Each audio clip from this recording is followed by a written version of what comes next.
ഹരേ കൃഷ്ണ. മഹാഭാരത കഥയാണല്ലോ പറഞ്ഞുകൊണ്ടിരിക്കുന്നത്. ധൃതരാഷ്ട്ര മഹാരാജാവും പുത്രന്മാരും പാണ്ഡവർ ജീവിച്ചിരിക്കുന്നുണ്ടെന്ന് മനസ്സിലാക്കുകയാണ്. അതുകൊണ്ട് തന്നെ ഇനി എന്താണ് ചെയ്യേണ്ടതെന്ന് ഭീഷ്മർ, വിതുരർ, ദ്രോണർ തുടങ്ങിയ മഹാന്മാരുമായി ആലോചന നടത്തുകയാണ്.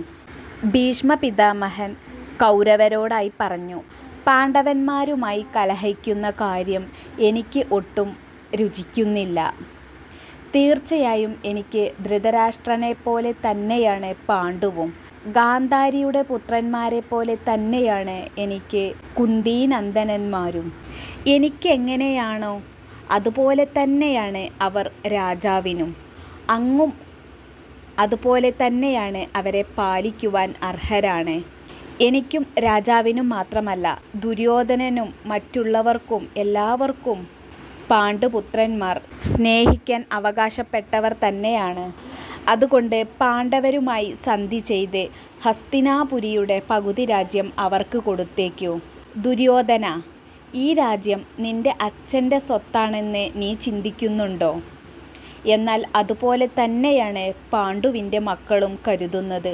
കീർത്തിമാന്മാരായ പാണ്ഡവർക്ക് ഈ രാജ്യം കിട്ടാതിരിക്കുകയാണെങ്കിൽ പിന്നെ നിനക്ക് ഇതെങ്ങനെ കിട്ടും? പാണ്ഡവന്മാർക്ക് രാജ്യത്തിൻ്റെ പകുതി കൊടുക്കണം. അതുതന്നെയാണ് എൻ്റെ സന്തോഷം. അങ്ങനെ ചെയ്തില്ല എങ്കിൽ തീർച്ചയായും ദുര്യോധന, നിനക്ക് ദുഷ്കീർത്തി വന്നു ചേരും. അതിൽ ഒട്ടും സംശയം വേണ്ട. ഒരു മനുഷ്യൻ്റെ ജീവിതം സദ്കീർത്തിയുടെ നാശം വരെയാണ്.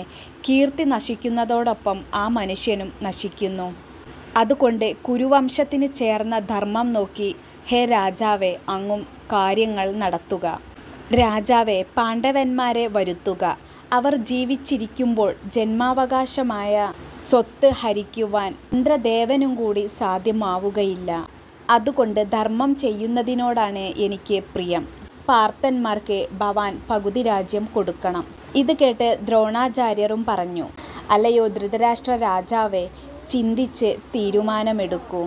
മഹാനായ ഭീഷ്മർ പറഞ്ഞ അതേ അഭിപ്രായം തന്നെയാണ് എനിക്കും ഉള്ളത് പറയാൻ. രാജ്യം രണ്ടായി ഭാഗിക്കുക, പകുതി പാണ്ഡവർക്ക് കൊടുക്കുക. ഇതാണ് ശാശ്വതമായ ധർമ്മം. അതിനായി പ്രിയമായി സംസാരിക്കാൻ കഴിവുള്ള സാമർഥ്യമുള്ള ഒരു മഹാനെ ദ്രുപദ രാജാവിൻ്റെ സന്നിധിയിലേക്ക് പറഞ്ഞയക്കുക. അവർക്കു വേണ്ടി ധാരാളം സമ്പത്തുകളും ഉപഹാരങ്ങളും രത്നാദികളായ ഉപഹാരങ്ങളും കൊടുത്തയക്കണം. പിന്നീട് പാഞ്ചാലിയോടുകൂടെ കുന്തി മാതാവിനോടുകൂടെ പാണ്ഡവരെ ഇങ്ങോട്ട് ഹസ്തിനാപുരിയിലേക്ക് വരുത്തി പകുതി രാജ്യം അവർക്ക് കൊടുക്കണം. അതാണ് എൻ്റെ അഭിപ്രായം.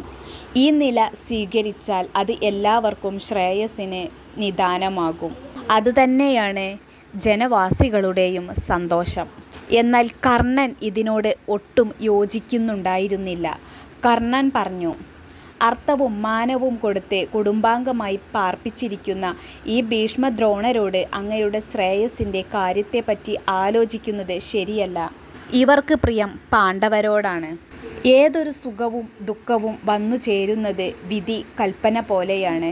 ബുദ്ധിമാനും ബുദ്ധി കെട്ടവനും ബാലനും വൃദ്ധനും സഹായമുള്ളവനും സഹായമില്ലാത്തവനും എന്നുവേണ്ട ഏത് തരക്കാരും വിധിഹിതം പോലെ ഒരുപോലെ അനുഭവിക്കും.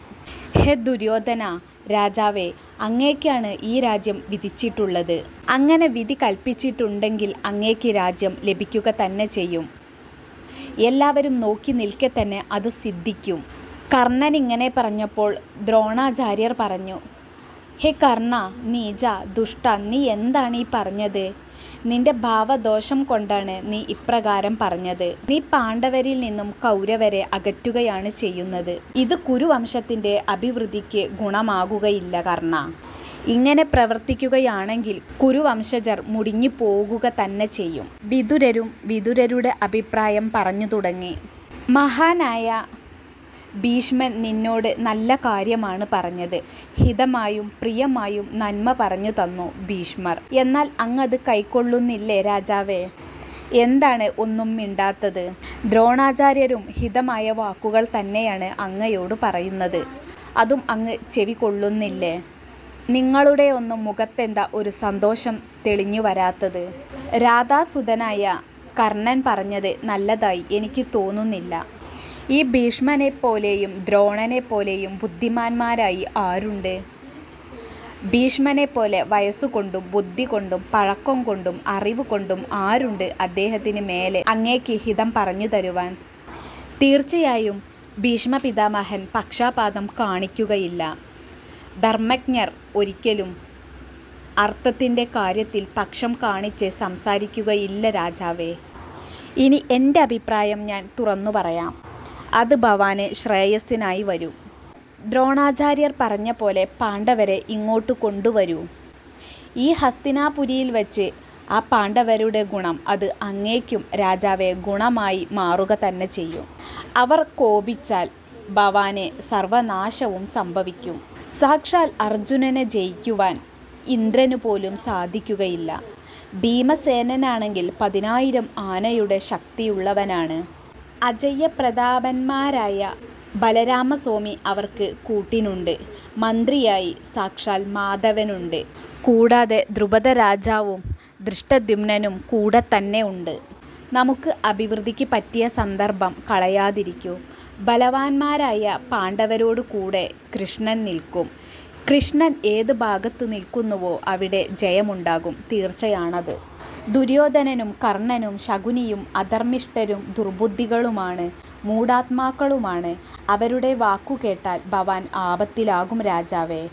ഗുണവാനായ ഭവാനോട് പണ്ടേ ഞാൻ പറഞ്ഞിട്ടുണ്ട്, ദുര്യോധനൻ്റെ തെറ്റുകൊണ്ട് ഈ നാടൊക്കെ മുടിയുമെന്ന്. ഇങ്ങനെ ധൃതരാഷ്ട്രർ പറഞ്ഞു. വിദ്വാൻമാരായ ഭീഷ്മദ്രോണരും ഭവാനും, ഹേ വിദുരരെ, ഭവാനും പറയുന്നത് എനിക്ക് ഹിതമാണെന്ന് ബോധ്യമായിരിക്കുന്നു. എൻ്റെ മക്കൾക്ക് എപ്രകാരം ഈ രാജ്യം അവകാശപ്പെട്ടുവോ അതുപോലെ തന്നെ പാണ്ഡവർക്കും അവകാശപ്പെട്ടതു തന്നെ ഈ രാജ്യം, അതിന് സംശയമില്ല. അതുകൊണ്ട് ഉടനെ ദ്രുപദ രാജ്യത്തിലേക്ക് അങ്ങ് പോയി അവരെ സൽക്കരിച്ച് കൂട്ടിക്കൊണ്ടുവരിക. അമ്മയോടും ദ്രൗപദിയോടും കൂടെ അവരെ ഇങ്ങോട്ട് കൊണ്ടുവരിക. പിന്നീട് വിദുരർ ധൃതരാഷ്ട്രൻ്റെ ആജ്ഞപ്രകാരം പാഞ്ചാല രാജ്യത്തേക്ക് പോയി. പലവിധ രത്നനൗകങ്ങളും ധനവും കൊണ്ട് പാഞ്ചാല രാജ്യത്തിലെത്തിയ വിദുരർ ന്യായപ്രകാരം ദ്രുപദ രാജാവിനെ ചെന്ന് കണ്ട് വന്ദിച്ചു. അദ്ദേഹവും വിദുരരെ യഥാവിധി സ്വീകരിച്ചു. വിദുരർ പറഞ്ഞു, അങ്ങയുടെ പുത്രിയായ ദ്രൗപദിയെ കാണുവാനും കൗരവന്മാരുടെ അന്തഃപുര സ്ത്രീകളെല്ലാം കാത്തു നിൽക്കുന്നു. അതുകൊണ്ട് ഭവാൻ താമസിയാതെ ഭാര്യയോടൊത്ത് യാത്ര പുറപ്പെടുവാൻ പാണ്ഡവർക്ക് സമ്മതം നൽകിയാലും അതിനാണ് ഞാൻ ആഗ്രഹിക്കുന്നത്. ധൃതരാഷ്ട്രരുടെ സമ്മതത്തോടു കൂടെയാണ് ഞാൻ ഇങ്ങോട്ട് വന്നത്. ദ്രുപദ മഹാരാജാവ് വിദുരരോടായി പറഞ്ഞു, മഹാപണ്ഡിതനായ വിദുര, ഭവാൻ പറഞ്ഞത് സത്യമാണ്. ബന്ധുത്വം എന്നും നിലനിർത്തേണ്ടത് തന്നെയാണ്. ആ വലിയ ആനന്ദം എൻ്റെ ഹൃദയത്തിലും ഉണ്ട്. പക്ഷേ ഞാനായിട്ട് പാണ്ഡവരോട് ഇവിടുന്ന് പോകാൻ പറയുകയില്ല. അത് ഭംഗിയല്ലല്ലോ. കുന്തിപുത്രനായ യുധിഷ്ഠിരൻ എപ്പോൾ വിചാരിക്കുന്നുവോ അപ്പോൾ അവർക്ക് പോകാം. മാത്രവുമല്ല, ബലരാമസ്വാമിയും കൃഷ്ണനും എപ്പോൾ തീർച്ചപ്പെടുത്തുന്നുവോ അപ്പോൾ അവർ പോകുന്നതിലും ഞാൻ തൃപ്തനാണ്. ഉടനെ ശ്രീകൃഷ്ണ ഭഗവാൻ പറഞ്ഞു, ഹസ്തിനാപുരത്തിലേക്ക് പാണ്ഡവർ പോകുന്ന കാര്യം എനിക്ക് സമ്മതമാണ്. ഇതിൽ ദ്രുപദ മഹാരാജാവിൻ്റെ അഭിപ്രായം എന്താണ്? ദ്രുപദൻ പറഞ്ഞു, ദാശാർഹനായ പുരുഷോത്തമൻ എന്ത് വിചാരിക്കുന്നുവോ ആ ആലോചനയിൽ എനിക്ക് സമ്മതമാണ്. പാർത്തന്മാർ എനിക്കെങ്ങനെയാണോ അതുപോലെ തന്നെയാണല്ലോ വാസുദേവനും. മഹാപുരുഷനായ ശ്രീകൃഷ്ണ ഭഗവാൻ പാണ്ഡവരുടെ ശ്രേയസ്സിനെ പറ്റി മാത്രമേ ആഗ്രഹിക്കൂ, അതെനിക്കറിയാം. ഇങ്ങനെ ദ്രുപദനും അത് സമ്മതമാവുകയായിരുന്നു. ഇങ്ങനെ ദ്രുപദ മഹാരാജാവ് സമ്മതിച്ച് പറഞ്ഞ ഉടനെ പാണ്ഡവന്മാരും കൃഷ്ണനും വിദുരനും പാഞ്ചാലിയോടും കുന്തിദേവിയോടും കൂടെ സന്തോഷം ഹസ്തിനാപുരിയിലേക്ക് പുറപ്പെട്ടു. ഇവർ വരുന്നതറിഞ്ഞ് ധൃതരാഷ്ട്ര രാജാവിനും ദുര്യോധനനും കർണനും ഉള്ളിൽ ഒട്ടും താല്പര്യമില്ലെങ്കിലും എന്നാൽ അത് പുറത്ത് പറയാൻ വയ്യാത്ത അവസ്ഥയിലായിരുന്നു ധൃതരാഷ്ട്ര മഹാരാജാവ്. പറഞ്ഞാൽ വിദുരനെ അത് ഒട്ടും ഇഷ്ടപ്പെടില്ലെന്ന് അറിയാവുന്ന ധൃതരാഷ്ട്ര മഹാരാജാവ് പാണ്ഡവർ വരുന്നതിലുള്ള ദേഷ്യം ഉള്ളിലൊതുക്കി കൗരവന്മാരോടായി പറഞ്ഞു. കൗരവന്മാരോട് പാണ്ഡവരെ എതിരേൽക്കുവാൻ ആജ്ഞാപിച്ചു. വീരന്മാരും തേജസ്വികളും മഹാശക്തരുമായ അവരാൽ ചുറ്റപ്പെട്ട് പാണ്ഡവന്മാർ ഹസ്തിനാപുരിയുടെ അന്തർഭാഗത്തേക്ക് പ്രവേശിച്ചു. അവിടെ കൂടിയ പൗരന്മാരെല്ലാവരും പറഞ്ഞു, ഇതാ നോക്കൂ, പാണ്ഡു മഹാരാജാവ് തിരിച്ചു വന്ന പോലെ തന്നെ ഇതാ യുധിഷ്ഠിര മഹാരാജാവ് വന്നിരിക്കുന്നു നമ്മുടെ പ്രാണരക്ഷയ്ക്കായി. നമുക്ക് ഇപ്പോൾ തന്നെ ആ മാന്യൻ്റെ വരവുകൊണ്ട് പ്രിയം ചെയ്തു കഴിഞ്ഞു. നമ്മുടെ വീരന്മാരായ പാണ്ഡവർ ഇതാ തിരിച്ചു വന്നു കഴിഞ്ഞു. ദൈവം നമുക്ക് ഇതിലും വലിയ ഒരു പ്രിയം എന്താണ് ഇനി ചെയ്യേണ്ടത്? നമ്മുടെ ദാനം, ഹോമം, തപം ഇവയെല്ലാം നാം ചെയ്തതിൻ്റെ ആ പുണ്യം കൊണ്ടാണ് പാണ്ഡുപുത്രന്മാർ ഇവിടെ തിരിച്ചെത്തിയത്. ഇനി 100 സംവത്സരം ഇവിടെ അവർ വാഴുമാറാകട്ടെ. പിന്നീട് പാണ്ഡവർ ധൃതരാഷ്ട്രൻ്റെയും ഭീഷ്മ പിതാമഹൻ്റെയും ഗുരുജനങ്ങളുടെയും പാദങ്ങളിൽ ചെന്ന് നമസ്കരിച്ചു. മറ്റുള്ളവരെയും പൂജിച്ചു. നാട്ടുകാരുടെ വന്ദനം സ്വീകരിച്ച ശേഷം ധൃതരാഷ്ട്ര രാജാവിൻ്റെ ആജ്ഞ അനുസരിച്ച് അവർ ഓരോരോ മന്ദിരങ്ങളിൽ പ്രവേശിച്ചു. അങ്ങനെ സുഖമായി അവർ രാജധാനിയിൽ താമസിച്ചു വരവേ ധൃതരാഷ്ട്രനും ഭീഷ്മനും കൂടെ അരികിൽ വിളിച്ച് പാണ്ഡവരോടായി പറഞ്ഞു, ഹേ യുധിഷ്ഠിര, നീ സഹോദരന്മാരോടുകൂടെ എൻ്റെ വാക്കു കേട്ട് അനുസരിക്കുക. ഇനിയും നിങ്ങൾ കൗരവരും പാണ്ഡവരും തമ്മിൽ അകലുവാൻ പാടില്ല. അതുകൊണ്ട് നിങ്ങൾ ഗാണ്ഡവപ്രസ്ഥത്തിൽ പോയി വാണുകൊള്ളുക. തമ്മിൽ പിണങ്ങാതെ അവിടെ സുഖമായി പാർക്കുക. നിങ്ങൾ അവിടെ പാർക്കുകയാണെങ്കിൽ ഉപദ്രവിക്കാനായി ആരും വരികയില്ല. രാജ്യത്തിൻ്റെ പകുതി നിങ്ങൾക്ക് ഞാനിതാ ഭാഗിച്ചു തരുന്നു. രാജ്യത്തിൻ്റെ പകുതി എന്ന് പറഞ്ഞ് വെറും ആ ഗാണ്ഡവപ്രസ്ഥം മാത്രം തരുന്നതിൽ പാണ്ഡവർക്ക് യോജിപ്പുണ്ടായിരുന്നില്ലെങ്കിലും കൃഷ്ണൻ്റെ സമ്മതത്തോടുകൂടെ പാണ്ഡവർ ഗാണ്ഡീവപ്രസ്ഥത്തിലേക്ക് താമസം മാറി.